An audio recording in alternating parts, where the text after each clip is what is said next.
Règle générale, pour comprendre plus facilement l'explication des principes dont je vais donner la description, il est indispensable de prendre en main l'objet dont il s'agit et de suivre en les exécutant les différentes phases de la manipulation. Grand 1, l'empalmage.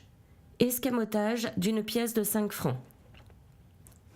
Parmi les procédés employés pour escamoter une pièce de monnaie, nous placerons en première ligne l'empalmage comme l'un des plus adroits et des plus utiles de son espèce. Cette opération consiste à retenir et à cacher adroitement dans le creux de la main droite une ou plusieurs pièces que l'on feint de mettre dans la main gauche. Voici comment il faut s'y prendre pour l'exécuter.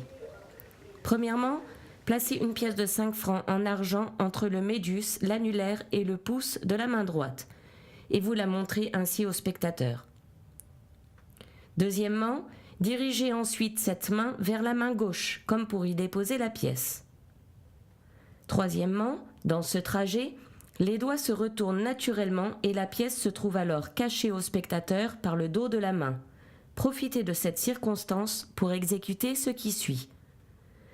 Quatrièmement, le pouce lâche la pièce et les deux autres doigts la portent et l'appliquent subtilement dans le creux de la main, entre le bourrelet formé par la naissance du pouce et celui placé sous le petit doigt, éminence que nous avons désignée sous le nom de ténard et d'hypoténard.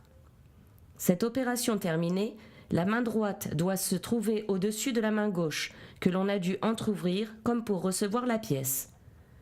Cinquièmement, appuyez le bout des doigts de la main droite dans la main gauche et fermez celle-ci à l'effet de faire croire que vous y retenez la pièce.